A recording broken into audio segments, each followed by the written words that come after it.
Row crop. Well, I went down the damn rabbit hole again. Jesus.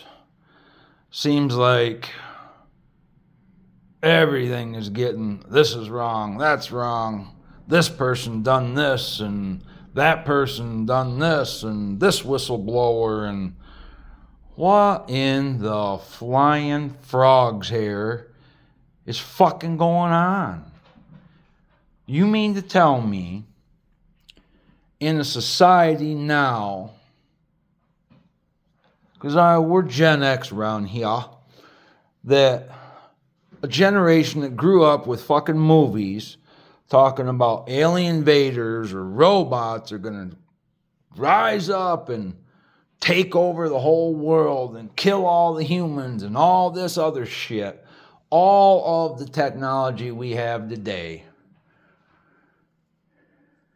we still can't find out for sure who the hell's behind the curtain?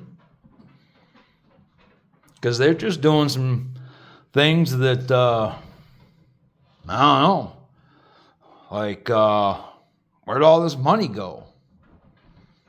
Just seen a interview, this Sean guy, he does some pretty good podcasts.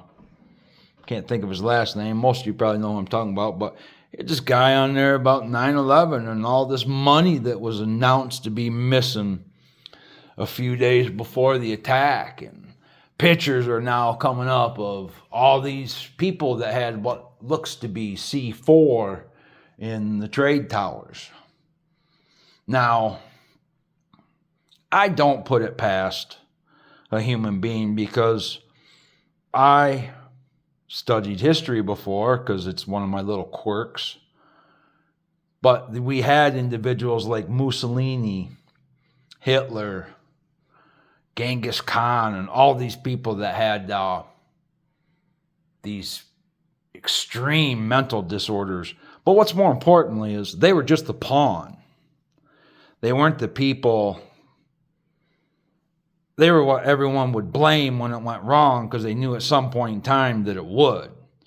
Because, killing people because of their faith or the skin of the color of their skin or anything like that, I just think is wrong.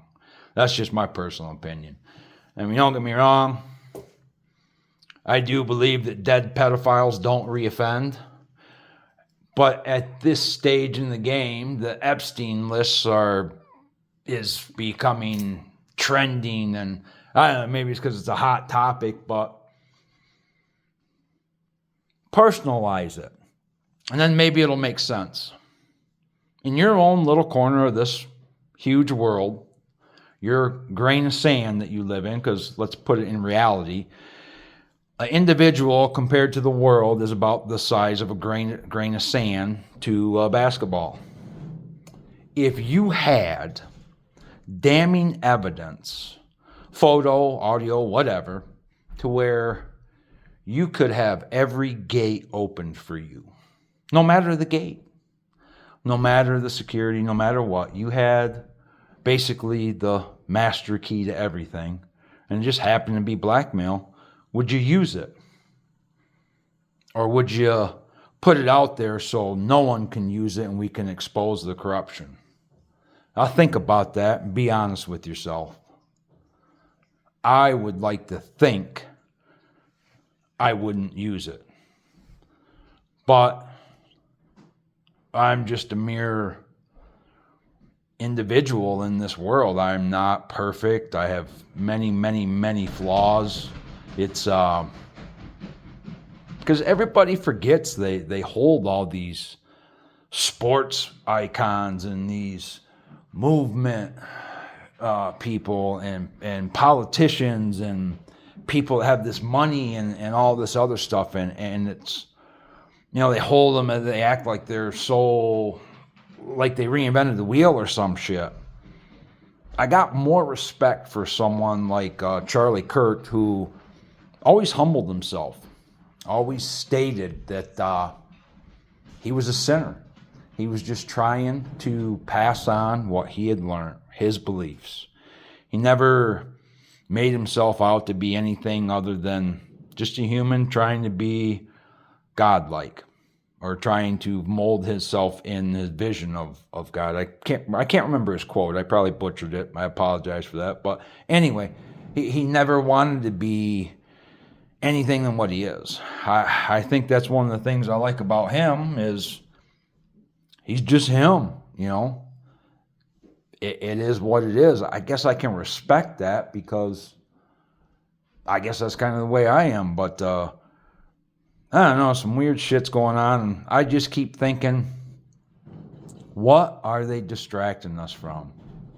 Because it seems like every time we have a big tragedy, 9/11, it was a pathway to the Patriot Act, which anybody that understands law and United States citizen rights knows that that was most intrusive to our rights.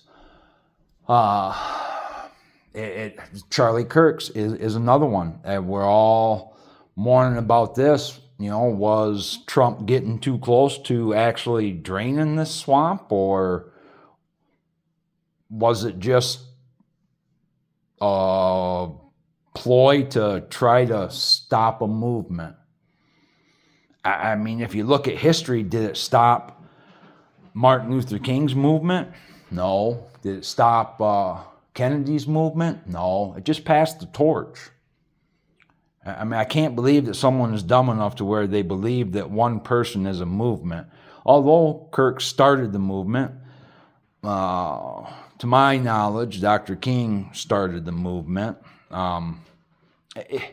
They go on. That's why they call them movements, because there's other people in place that believe just as much as whoever founded the idea or came up with the idea. Sometimes the people that are around the person that started the idea actually believe in it more than the person that founded it. It's kind of crazy how that goes. And then there's people that always want to pervert it. It seems like the human race is just one big perversion after another, but that's a whole nother video. So how much bullcrap can they put out to where we just get sick of it? It's almost to the point where you can't believe anything. So let me know what you guys think. Give me a shout. Give me a like. See ya.